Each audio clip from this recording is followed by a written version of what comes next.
नमस्कार, मैं हूं श्वेता झा और आप देख रहे हैं हमारी खास पेशकश जीते हैं शान से। जी हां, प्रधानमंत्री नरेंद्र मोदी और उनकी सरकार के खिलाफ अविश्वास प्रस्ताव पर दिन भर कल गर्मा गर्मी बहस चलती रही। इसमें कभी तंज कसे गए, कभी सीधे वार हुए, कभी हंसी मजाक के अंदाज में चुटकुले भी हुए, लेकिन इन सब के बीच कविता, दोहा, श्लोक और शेरो शायरी का दौर भी चला। प्रधानमंत्री नरेंद्र मोदी से लेकर लोकसभा में कांग्रेस के नेता मल्लिकार्जुन खड़गे तक शेरो शायरी करते नजर आए। जुमला स्ट्राइक नंबर 1, 15 लाख रुपए और बैंक अकाउंट में।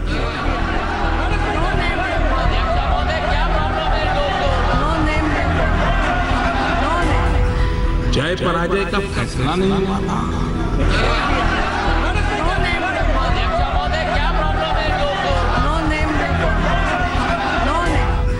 जय पराजय का फैसला नहीं हुआ था। फिर भी जिनको यहाँ पहुंचने की उत्साह है, उठो उठो उठो।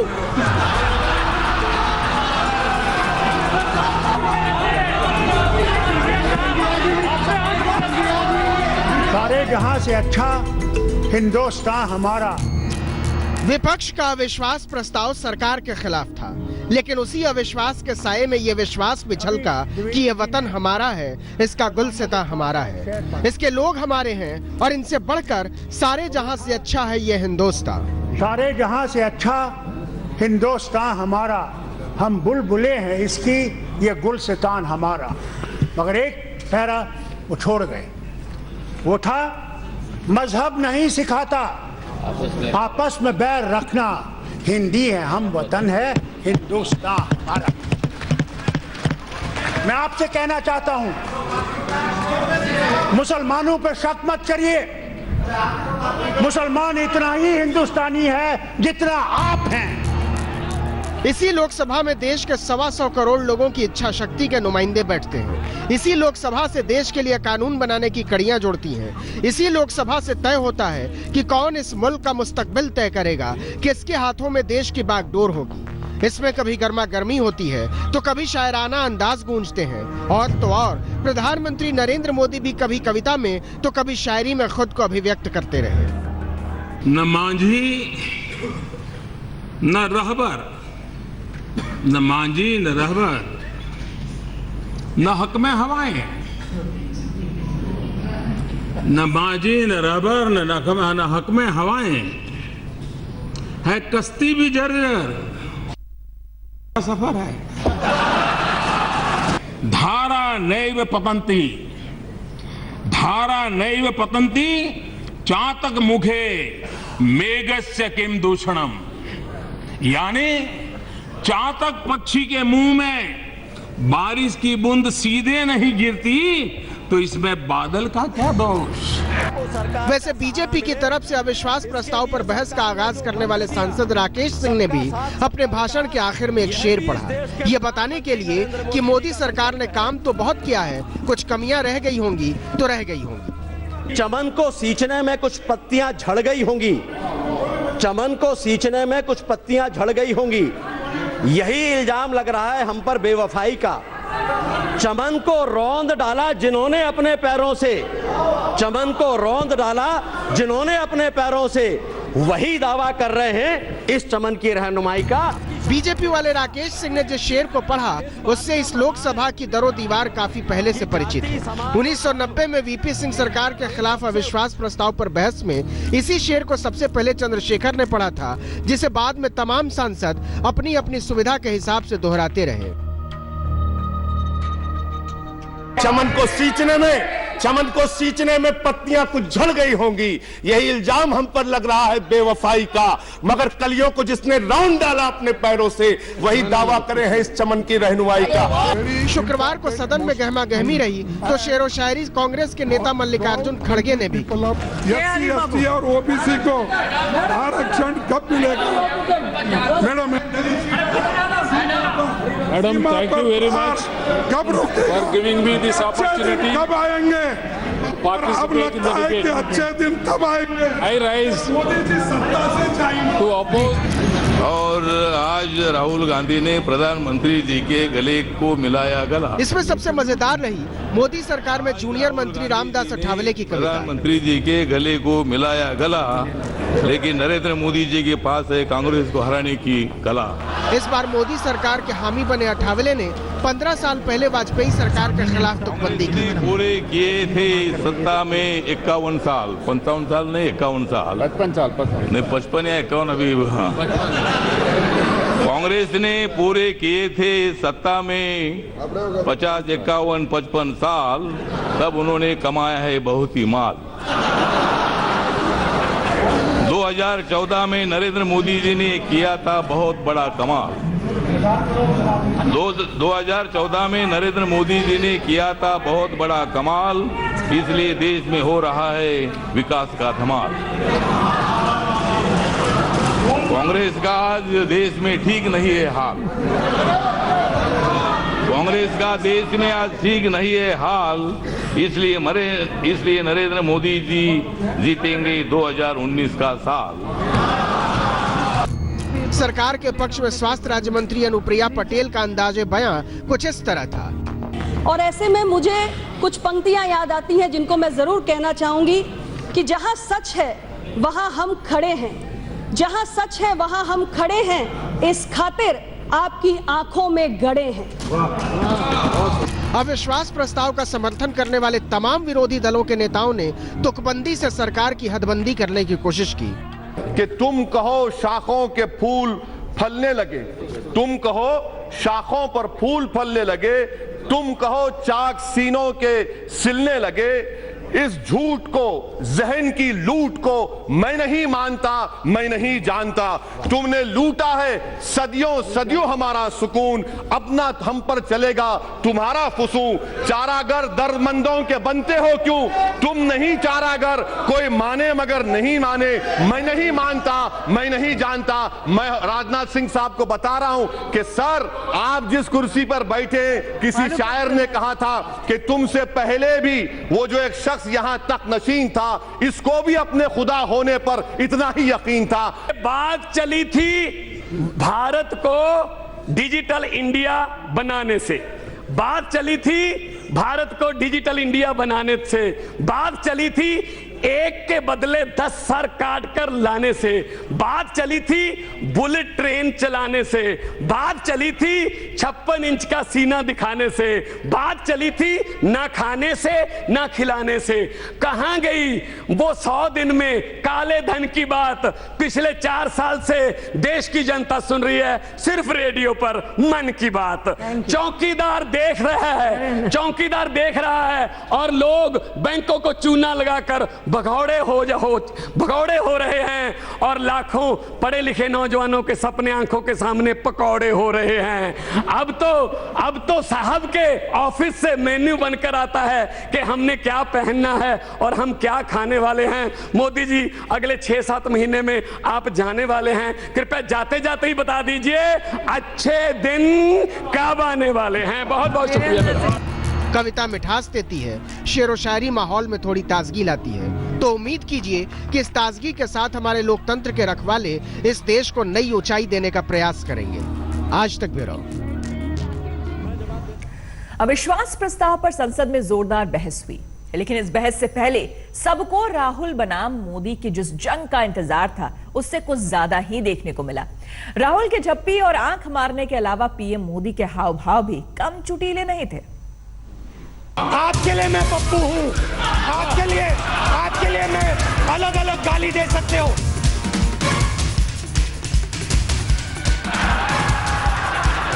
ये आंखों का खेल। जादू की झप्पी दिखी, आंखों के तीर चले, आंखों के तीर पर पीएम मोदी का पलटवार दिखा, और राहुल के कथित असंसदीय व्यवहार से असहज हुए प्रधानमंत्री की बात में प्रतिक्रिया भी कम दिलचस्प नहीं थी। मैं तो हैरान हूं आज सुबह भी कि अभी तो चर्चा प्रारंभ हुई थी, मतदान नहीं हुआ था, जय पराजय का फैसला नहीं हुआ था, फिर भी जिनको यहां पहुंचने की उत्साह है, उठो उठो उठो।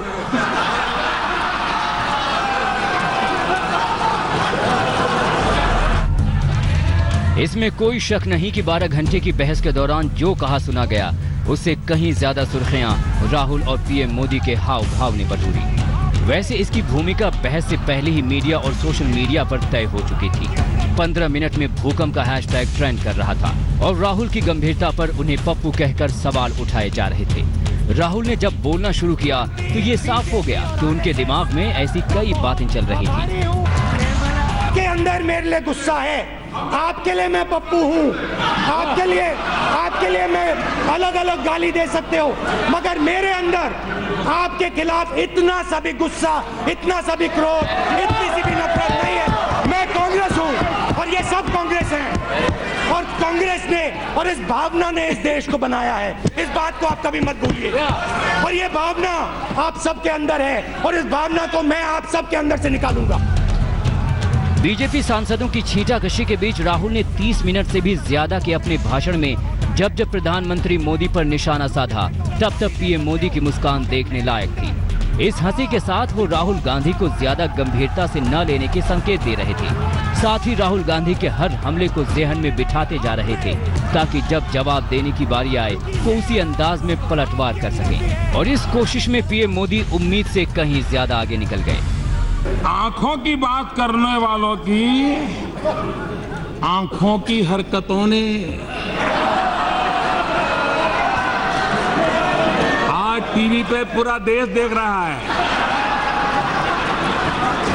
कैसे आंख खोली जा रही है, कैसे बंद की जा रही है। ये आंखों का खेल। प्रधानमंत्री नरेंद्र मोदी के हाव भाव की बात करें या फिर राहुल गांधी के अंदाज की, अविश्वास प्रस्ताव के दौरान संसद का माहौल पहले कभी ऐसा नहीं रहा जहां विपक्षी दल का सबसे बड़ा नेता प्रधानमंत्री को झप्पी दे और सदन में अपने सहयोगी की तरफ देखकर आंख मारे। ना ही कभी ऐसा रहा कि प्रधानमंत्री को इनका जवाब नाटकीय अंदाज में देना पड़ा। जा रही है, कैसे बंद की जा रही है। लेकिन राहुल के इस अंदाज से प्रधानमंत्री और बीजेपी असहज हो गई और उसे इसका जवाब देना पड़ा। गठबंधन को लेकर भी संशय है, नेता को लेकर भी संशय है, नीतियों को लेकर भी संशय है और नेताओं में कैसा संशय है, मैं उसकी चर्चा यहाँ करना चाहता हूँ। नेताओं में किस प्रकार का संशय है, किस प्रकार का एक अपने अंदर विश्वास है कि यहीं पर संसद के अंदर ही उन्होंने चिपको आंदोलन प्रारंभ कर दिया और अब कोई आकर इसी कभी No, but actually it was not a proper thing. it was not proper, अध्यक्ष महोदय। कि ये हाउस में ऐसा होता नहीं है, हाउस के डेकोरेशन में नहीं है। इन हमलों के बावजूद राहुल गांधी ने अपने अंदाज में ही सही लेकिन वो तमाम मुद्दे उठाए जिन पर प्रधानमंत्री और उनके मंत्रियों को जवाब देना पड़ा। वैसे इस बहस के दौरान एक और खास बात दिखी। राहुल गांधी ने 30 मिनट से ज्यादा देर तक भाषण दिया और उनके हाथ में कोई पेपर नहीं था। वो पेपर देखे बिना बोल रहे थे।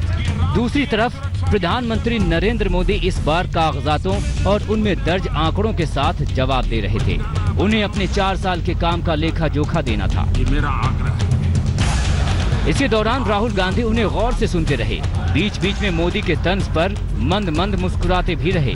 कुल मिलाकर राहुल जहां खुलकर अपने अंदाज में दिखे वहीं पीएम मोदी को भी उन्होंने वही अंदाज अपनाने पर मजबूर कर दिया। आज तक ब्यूरो।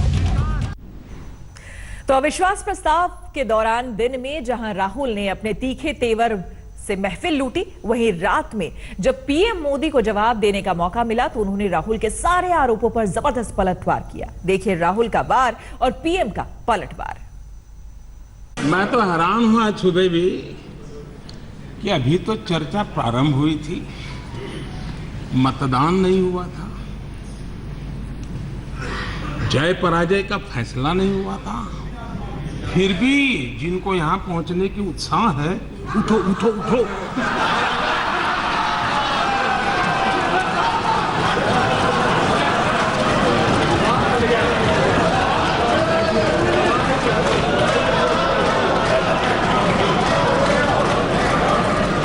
न यहां कोई उठा सकता है न बिठा सकता है। 125 करोड़ देशवासी बिठा सकते हैं, 125 करोड़ देशवासी उठा सकते हैं। लोकतंत्र में जनता पे भरोसा होना चाहिए, इतनी जल्दबाजी क्या है। आंखों की बात करने वालों की आंखों की हरकतों ने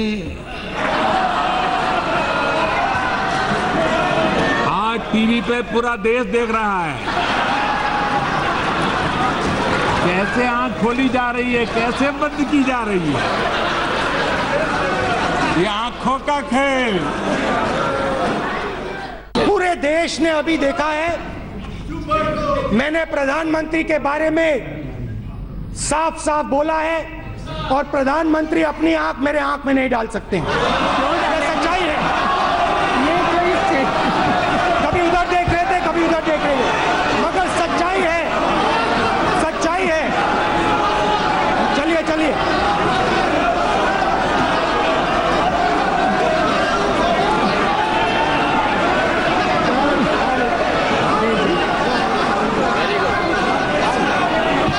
आप जितना भी चलाएं, आप जितना भी चलाएं, वो क्षण देश ने देख लिया है। यहां पूछा गया कि प्रधानमंत्री अपनी आंख में मेरी आंख भी नहीं डाल सकते। माननीय अध्यक्ष महोदया, सही, हम कौन होते हैं जो आपकी आंख में आंख डाल सके? कोई गरीब माँ का बेटा, पिछड़ी जाति में पैदा हुआ, गांव से आया हो, आप तो नामदार हैं, नामदार, हम तो कामदार हैं। आपकी आंख में आंख डालने की हिम्मत हमारी नहीं,